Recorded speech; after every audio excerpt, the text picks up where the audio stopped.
giving a brand new playlist a go. Drive safe. This is a Motorfest special announcement. Let me turn on the news for you. All right, my name is Captain Murdoch. I'm talking to all you hotshots at the festival. Hey, Chief, you want a coffee? Not now, damn it. As you most likely know, the festival is going all out with the street racers right now. So much that we're ending up with a bunch of daredevils on the loose, calling themselves cats, and getting into messed up races all over the island. But not for long.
the new playlist to spin.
This is a Motorfest special announcement. Let me turn on the news for you. Alright, my name is Captain Murdoch. I'm talking to all you hotshots at the festival. Hey, Chief, you want a coffee? Not now, damn it. As you most likely know, the festival is going all out with the street racers right now. So much that we're ending up with a bunch of daredevils on the loose, calling themselves cats, and getting into messed up races all over the island. But not for long.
How can I be of service?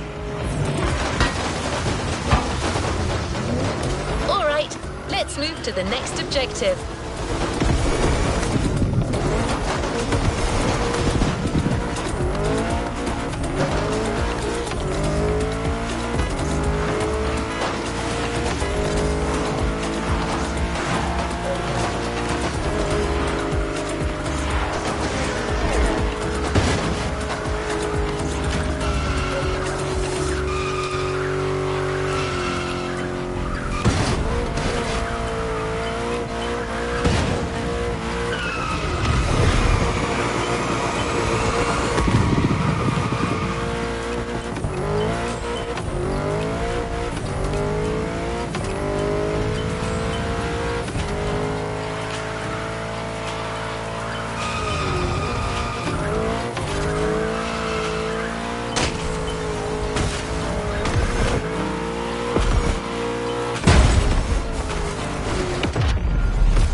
objective.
It is the perfect car.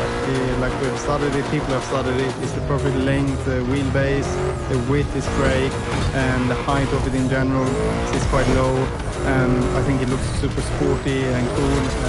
So it's like that just for me is what I would love one day to like jump in, race, and experience what my dad experienced when I was watching him on the tracks around Europe. Dreaming to be like him one day, winning European championships. Welcome back to Motorfest the podcast. This is the show where I get to talk to some of the most daring motorsport athletes for their passion for all things speed, wings and wheels. And if you haven't already tried it, you can actually listen in whilst you're playing the game with Crew Motorfest from Udasar.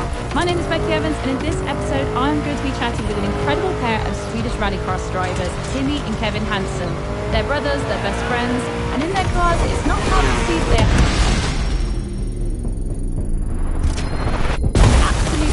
manoeuvring and jumping. See ya. No matter what the surface is, rain, hail or shine. Born into a family of rallycross champions, this sport runs deep in their blood. It's like putting on a glove, Timmy tells me, when I ask him what it feels like to drive his Peugeot 208. Well, that's at least how easy it is. In this episode, I'll talk about their first memories as tiny spectators, soaking it all in and watching their families racing for trophies. We'll talk about ice driving with their school friends, we'll talk about old cars, new cars, and what their vehicles reveal about their personalities. And of course, we will cover some of the most heart-stopping battles of their careers today. Let's start the show. Guys, welcome to the podcast. Thank you so much. So let's just jump straight into it. You guys know each other better than anybody. So Timmy, what should the fans know about Kevin that they don't already? Kevin's very outgoing. He's a very energetic person. You have to put the show on in every single way. He's very aggressive on track. He's currently second in the World Championship, so unfortunately for me, beating me at the moment. But we got one more round to do. But we are All right, let's move to the next objective. we're best friends off track. We're best friends on the track. I think that's what we're mostly known for on track, that we're able to work together in a way that's like you'd expect somehow teammates to do, to have each other's backs, but we are brothers, and to be able to race with your brother and fully wanting him to do well when we're going into turn one or the other way around as well, we're usually able to pull those team games off very well, and I think that's our biggest strength on track. And Kevin, tell me something about Timmy then.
5-year-old needs to know? First one that springs to my mind is he catches things. My side odd, but that's his secret talent. You can throw something or something hit off the table, he just catches it. It's unbelievable. Like, you have to. Yeah, it's just like, he just grabs it. It's ridiculous skill to have, but that's one of his skills. Something that not many people know. He's an I feel like excellent people are going to throw pizza. things at him now. I know. I hope guess they're going to be like, hey, do it. Like, could be quite entertaining, actually. He's also a great pizza.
started Drift Masters with 620 natural aspirated horsepower, and in Riga I was clutch kicking in fifth gear. Yeah, I remember the same. I was the same as well. Yeah, like coming around the turn. Wow!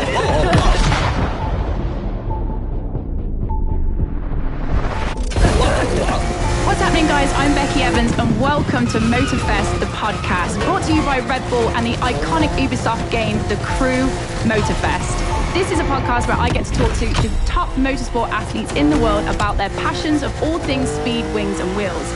And if you didn't already know, you can actually listen to this podcast whilst you're playing the game. So sit back, relax, and listen to the athletes that get to drive them in the real world. Let's go. Now that isn't the sound of my SR22 there, but it is the noise of the BMW M4 that you get to play in the game. And I've got with me today two guests on my podcast that have driven it in real life. So Elias Hutundi and Connor Shanahan, welcome to Motorfest, the podcast. Thank you. Now this is a car, the BMW M4, that Ellie, you know extremely well. You've been there since the beginning, development stage. Yes, like this is probably one of our biggest projects that we've done so far as a team. We teamed up with BMW M, and we actually got 2 pre-production cars before they were out on sale, and we transformed them to 1,000 horsepower drift machines. And this is, until this day, it's a dream come true for me. So I'm going to throw it back here, Ellie, to the first time that I actually met you. I had no idea about drifting. I'd just come off the back of making a TV show with Red Bull. And in 2018, I came to Mondello Park, which is the House of Drift in Ireland. And you were the first person to actually put me in a competition car, allow me to start it, and then actually pull the sequential lever, which, you know, moving forward today, I have one of those in my car because I was like, that feels absolutely sick doing that. Yeah, this was the good old trusty E30 with the big V8 inside. I really love that car. And you might remember that actually the steering wheel was a little bit off center, a little bit crooked.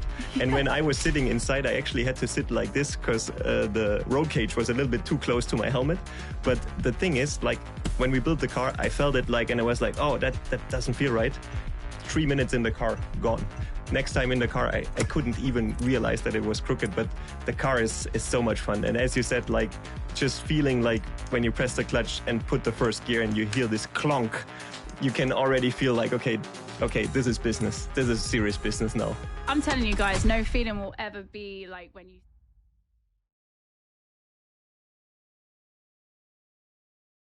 you clank it into first gear for the first time. You're like, oh, I feel like a proper racing car driver now. Yeah. And Connor, the first time I met you, I mean, you look totally different. You were 15 years old when I first met you, 21 now. Like, you've been in this game a long time, but also not on this planet a long time, if that makes sense. Yeah, for sure. I joined the journey at quite a young age, but it's been an incredible journey. I've enjoyed every single moment of it. You know, meeting guys like you, during the career is probably the most important part.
Shame in trying again.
A new playlist means new adventures, driver.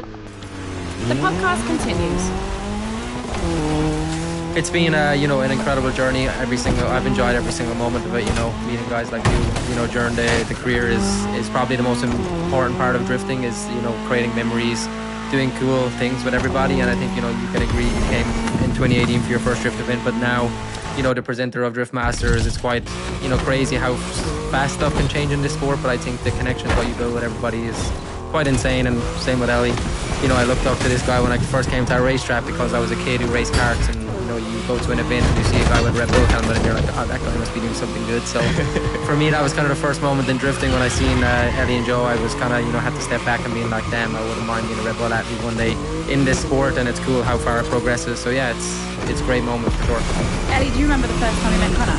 Yes, first time was actually in Ireland. Let's just rewind that one. A national event on the docks.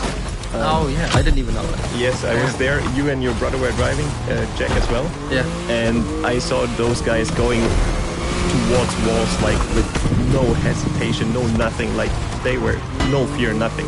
And they were driving like hell, and I was like, wow. Because like in more like Central Europe where we were driving, there was like some walls sometimes, but mostly like one wall, a track or something. Most of the tracks didn't have walls, so I was not used to seeing that. In Ireland, it was basically walls all around on the docks, and those guys just hanging it in, and I was like, oh, they are proper. And next time I saw him was Drift Masters 2018. He started the event at the age of 14, he ended the event at the age of 15, and in the middle step of the podium. This was crazy, like beating James Dean back then in Poole, yeah, if I'm not mistaken. Poole, this was like crazy, and yeah, well deserved. And I knew like there's a bright future ahead. Would you say kind of that was a moment that really put you on the map? Yeah, 100%. And it's kind of a funny story because I wasn't even supposed to be at that race. I was still supposed to drive at a national championship in Ireland and England, and my dad was still heavily involved in our program back then, and my parents were pushing to get us to that stage, but I guess to try get paid from this sport and all what follows. But it was a realization from my parents being like, oh, if you drive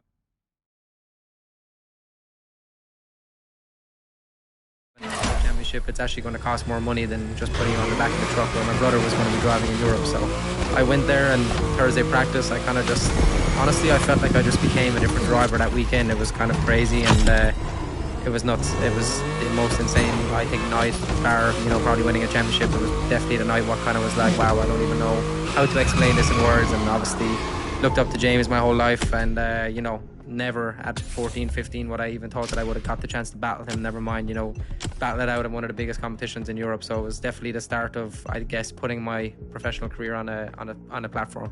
Connor, I'm going to throw it to you here.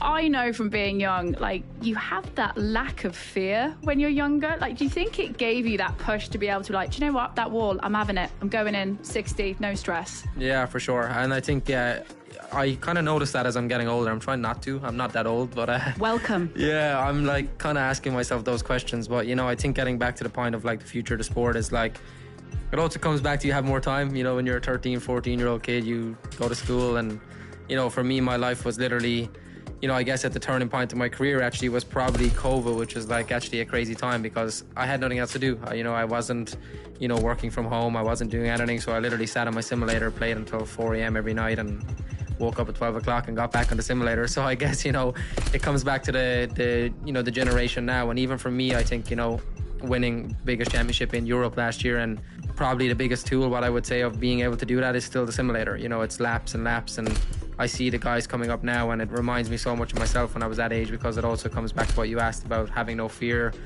no worries. You're just in a car and you're not questioning what's going wrong. And to see like Manoa in the States, that's like, you're kind of, even for me at 21, being like, oh God, wow, we're struggling right now. Like it's cool to see, but I think, as I said, it comes down to having the time to be able to do that. But for me, it's still one of the biggest training tools is gaming and simulation as much as possible, and I think that's what helps when you get out on the racetrack.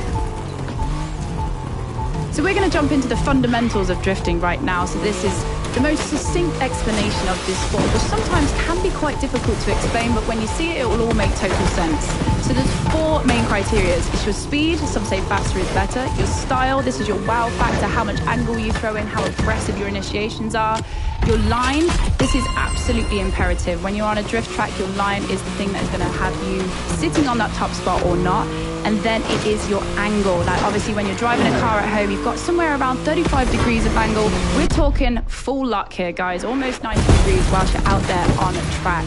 Now, Ellie, it is quite difficult to understand, but once you actually see it, you're like, that is it. That makes total sense. Yeah, like I think if you see drifting for the first time, you should, in my eyes, start with the qualification where there's only one car on track, and then you actually can compare the runs to each other, and you will instantly see, okay, this guy really filled the full outer zone in the first turn, so both wheels were in the zone all the way around. The other one maybe fell off halfway and stuff like that. So, and even like just a single car on track all of a sudden gets really exciting, because then you see, okay, all the guys have really a hard time to approach whatever, outer zone 5 very early on the wall, because they come so fast in and they just allowed to break down after the transition and stuff like that.